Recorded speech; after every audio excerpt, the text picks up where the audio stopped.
Welcome back, everybody, to another deep dive. Always exciting to dive into something new. And today we're looking at something Big. Yeah, a pretty big project. Yeah. Those east-west rail proposals. Yeah. Specifically the Kimberton to Cambridge section. Right. We've had a lot of you reach out with concerns about this. Yeah, a lot of people are worried. Especially about that southern approach they're pushing. I know. Seems like they're pretty set on it. Yeah, they do. And it's more expensive. Way more expensive. Yeah, and potentially way more damaging to the environment. Than the northern route? Yeah, compared to that northern one. Yeah, that's the one a lot of people are asking about. So we've got those consultation documents right here, and we're ready to unpack them. Let's dig in. All right, so first of all...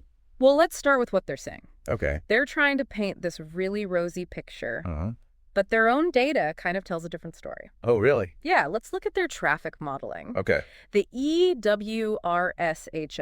It clearly shows that several roads are already at or over capacity. So they're admitting that there's a problem. Right. Like right there in the document. They're acknowledging it. Right. But then they want to add this massive development. Which their own model shows would push some roads to a breaking point. Oh, wow. Yeah, we're talking 85% or greater volume over capacity. So like... Major gridlock. Really bad traffic. Really bad. Wow. Specifically the A10 at Harston. Okay. Shelford Road at Little Shelford. Mm-hmm. And don't even get me started on Station Road. So they're saying that their project is going to make traffic worse. Basically, yeah. But they're still going ahead with it. That seems to be the plan. What's the logic there? Well, that's where it gets interesting. Okay. They claim that the model is strategic. Strategic. Meaning that the different route options won't significantly impact travel behavior. But wait, didn't they just say all those roads were already at capacity? They did? And that this would make it worse? Well, they did. It seems like a contradiction. It is. So on the one hand, they're saying, don't worry, our project won't cause traffic jams. Right. But on the other hand, they're showing us all these roads that are about to be slammed with even more cars. Exactly. Yeah. And that brings us to the elephant in the room. Which is? The northern approach. What everyone keeps bringing up. Yeah, cheaper, less environmental impact, and it seemed to bypass a lot of these traffic headaches. So why wasn't it chosen? That's the million-dollar question. Yeah. We're not getting any clear answers from EWR on that one. And it's not just the traffic. No. It's the construction. Oh, yeah. All the construction. It's going to be a mess. New tracks. How many stations? Bridges galore. Bridges? Under bridges. Oh, my God. They're even tunneling under Chapel Hill Road. It's going to be chaos for these communities. Oh, absolutely. Road closures, diversions, noise pollution. What works? Like the whole shebang. Yeah. Imagine the businesses in Bedford. I know. And the people living there. What about Lidlington and Woburn Sands? Oh, yeah. All that noise. And the Poets area, north of Bedford Station. They're going to have a front row seat to all of it. It's going to be rough. It is. I mean, they do say that they'll have these mitigation strategies. They do. But when you look close... It feels like they're downplaying the environmental concerns. Yeah. For sure. Like they say they'll avoid direct impacts on ancient woodlands. Right. But what about the indirect damage? Yeah. Air pollution, habitat fragmentation. Those are big deals. Yeah, those are serious issues. They seem to be glossing over it. Like they're just saying, oh, we'll create new habitats. Right. But will that really make up for the damage? That's a good question. It feels like a gamble. It is. With really high stakes. Yeah. Especially with those sensitive chalk streams. Extremely sensitive. And the Barbastelle bat populations. Yeah.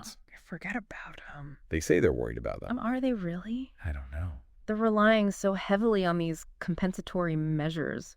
But how effective are they really? Yeah, that's debatable. And when you think about how they dismissed that northern approach... It makes you wonder. Yeah, it really makes you question their commitment to environmental sustainability. For sure. And let's not forget about the farmland. Oh, yeah, all that land. These plans are going to gobble up so much of it. Especially in the Croxton to Toft section. They acknowledge it. They do. But do they offer any viable alternatives? Not really. It's concerning. Very. Considering we have these national policies promoting food security. Absolutely. We're not just talking about a local impact here. This is national. This is a national issue. It deserves more attention than they're giving it. All right, so we've got traffic woes, environmental anxieties, and farmland disappearing. But what about the people living through all of this? Right, the people who actually have to deal with this. Yeah, EWR mentions stakeholder engagement. They do love that phrase. But where's the beef? Where's the substance? Yeah, where's the proof of this robust, transparent engagement with the communities that are going to be most affected by this project? They're pretty vague on the details. Yeah, and that lack of detail is a major red flag. Huge red flag. Given the scale of this project. It's massive. And its potential to disrupt people's lives. Absolutely. EWR needs to step up. They do. And ensure that there's genuine community involvement. People deserve a voice. Yeah, they deserve to have a say in what happens in their own backyards. It's their lives that are being affected. So what can people do? Well, this all feels very overwhelming. It is a lot to take in. Yeah. But knowledge is power. First and foremost, hold EWR accountable. Okay. Scrutinize the information. Ask the tough questions. Yeah. Demand transparency. Don't just take their word for it. Exactly. Do your own research. What else can communities do to protect their interests? Organize. Collaborate. Okay. Form community groups. Share information and present a united front. Like power in numbers. Exactly. Collective action has power. Okay. And we've seen communities successfully influence large-scale projects by working together. Okay, so organize and collaborate. Yes. And if that doesn't work? Don't be afraid to explore legal avenues. Oh, wow. Yeah, consult with experts. Okay. Understand your rights and your options. So it might actually come to that. It might. Okay. This isn't about being anti-development. No. It's about demanding responsible development. Okay. Development that considers the well-being of people and the planet. All right, so let's zero in on that Converton to Cambridge section. All right, let's get specific. The one that's causing so much concern. Right. What exactly are they proposing there? So they're talking about all these new things. Like what? Highway over bridges at Converton Road. Okay. Harleton Road. A10 Royston Road. Wow. London Road. Newton Road. So many bridges. And then there's the underbridges. Okay, where are those going? At Cambridge Road and Shelford Road. And then they're doing a whole tunnel under Chapel Hill Road. That's right. There. Well, they're trying to downplay the impact by saying that most of the bridge construction will be done offline. Offline? Yeah, with temporary realignments and off-peak traffic management. So like they'll do it at night and stuff? Yeah, something like that. But let's be realistic. Right. A project of this scale is going to disrupt daily life. No matter what they do. Yeah, for residents and businesses. For sure. And what about that Newton Road Station road level crossing in Harston? Oh, yeah. That's a busy one. That's a major artery for that area. It is. What are they planning to do with that? They're proposing to close it. Close it entirely. Entirely. Yeah. And create a new connection for Harston and Newton. So like a whole new road. Yeah, pretty much. Okay. They have two options on the table. Two options. Yeah, but they both have downsides. Let's break them down so our listeners can really understand what they're facing. Good idea. What's option one? Option one involves a southwest diversion of Newton Road. Okay. Crossing the Shepworth Branch Royston line via a new bridge before joining the realigned A10. So basically a whole new road. Basically. And option two. Actually, it's option four. Oh, option four. Yeah, that's their preferred option. Okay. It would create a new road from Station Road using a section of the former Shepworth Branch Line corridor to connect to London Road. So again, a whole new road. Yep. They both sound like they're going to be pretty disruptive. Oh, yeah. They'll definitely impact local traffic flow. And what about the environmental concerns in this section? Right. They talk about avoiding direct impacts on ancient woodlands, but they also admit there will be indirect impacts from air pollution and habitat fragmentation. They do. They're relying on mitigation and habitat creation. Right. But is that enough? It's hard to say. And what about those chalk streams? They're so fragile. Yeah, any disruption could have lasting consequences. Absolutely. What's missing is a clear explanation of how they're going to address these potential impacts. I agree. They just offer these general statements about working with stakeholders and implementing mitigation strategies. But no specifics. Yeah, it's all very vague. It is. There's a lot of trust us. Which isn't good enough. No. Communities deserve concrete details. Yes. And assurances that their concerns are being taken seriously. And this all circles back to that issue of transparency. Or lack thereof. Yeah. The documents are full of technical details. They are. But when it comes to justifying their choices, like the Southern approach, especially the Southern approach, they fall short. It's not enough to just say, you've chosen the best option. Right. You need to show your work. Show us the evidence. Yeah, provide clear, evidence-based justifications for your choices. Otherwise, people are left wondering what you're not telling them. Exactly. So are you ready to dig back into those East-West Rail consultation documents? Oh, yeah. Bring it on. All right, well, last time. We were talking about that Cumberton to Cambridge section. Right, and that questionable preference for the southern route. Yeah, expensive one. More expensive. Potentially more disruptive. And the one with all those environmental red flags. Right, and especially compared to that northern alternative. The one that everybody keeps talking about. Exactly. So what else did we find buried in these documents? Well, they do try to address some of those environmental concerns. Okay. Particularly around the chalk streams. Those are important. They acknowledge that they're unique, valuable ecosystems, but their solution seems to rely pretty heavily on creating habitats elsewhere. So, like, they're just going to destroy the existing ones? They say they'll mitigate the damage.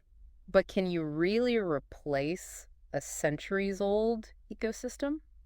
That's a good question. Yeah, it makes you wonder. It does. It's like they're saying, oh, we'll destroy this irreplaceable habitat. Right. But don't worry, we'll build a new one somewhere else. Exactly. And as you said, it's a risky proposition. At best. At best, yeah. What about the barbastelle bat populations? Oh, yeah. They're a protected species. And their foraging areas are right in the path of this project. Right, in the way. So what's the plan for them? Well, they mention surveys and mitigation strategies. Okay. But the specifics are pretty vague. Vague again? Yeah, it's essentially a we'll figure it out as we go approach. That's not very reassuring. Not really, especially for those concerned about these vulnerable creatures. Right. And this lack of specificity is a recurring theme throughout these documents. Yeah, we've noticed that. It's concerning. It's like they're trying to downplay the potential negative impacts. Right. By offering vague promises of mitigation and engagement, but without actually providing any concrete details. Exactly. Which, speaking of engagement, right, brings up the question of how they're handling the concerns of the communities. The people who are actually going to be affected by this. Yeah, the ones who have to live with this. Right. They say stakeholder engagement. They love that phrase. But what does that even mean? Yeah, it's pretty meaningless without any details. They mention meetings and consultations, but how are these structured? Good question. And how is that community feedback actually incorporated into their decision-making process? Yeah, how much weight does it actually carry? It's unclear. Very unclear. It feels very one-sided. It does. EWR presents their plans. Right. And the communities are expected to just accept them. Like it's a done deal. There's no genuine dialogue, no opportunity for the communities to meaningfully shape the project. They're being shut out. And that lack of two-way communication. It's a recipe for disaster. Yeah, it breeds mistrust and resentment. Absolutely. Which brings us back to the core question. The big one. Why the southern approach? Why indeed? They've said that this route offers the best balance of benefits and costs. Right. The best of both worlds. But when you look at the details, it's hard to see how they arrived at that conclusion. Yeah, especially when you consider that northern approach again. The cheaper one. Cheaper, less environmental impact, seemed to avoid many of the issues associated with the southern route. Right, it ticked all the boxes. And EWR just dismissed it. Without a truly convincing explanation. It's baffling. It is. It's this lack of transparency that makes people question their motives. That's exactly what are they hiding? It's not enough to simply say, you've chosen the best option.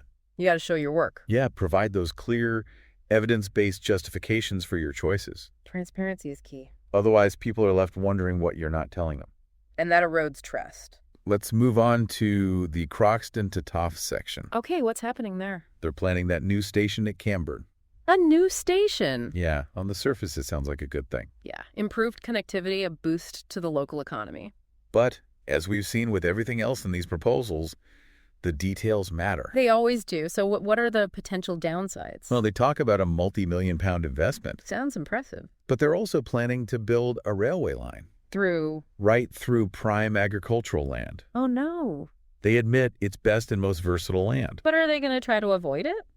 Not really. Yeah. Their mitigation plan is basically to find other bits of land. To do what? To designate as replacement habitat. So more offsetting. Exactly. And as we've discussed, you can't simply recreate a complex ecosystem. By planting some trees and shrubs somewhere else. It's a simplistic view of nature.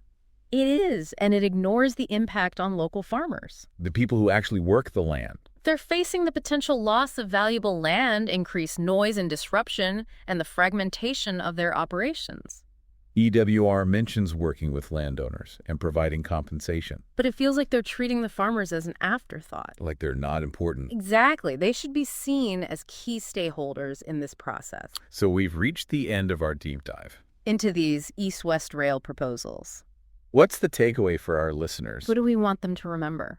I think the most important thing is to be informed. Yes. And to engage in the process. Absolutely make your voices heard. These documents are full of concerning details. From questionable arguments to a lack of transparency and community engagement. It's crucial that communities scrutinize these proposals. Don't just take their word for it. Ask those tough questions and demand better. It's your community, your future. Don't let them railroad you into accepting a project that doesn't truly serve your needs or respect the environment. Well said. And that's our deep dive for today. We hope you found it informative. And we encourage you to stay engaged, stay informed, and keep digging for the truth. Thanks for joining us.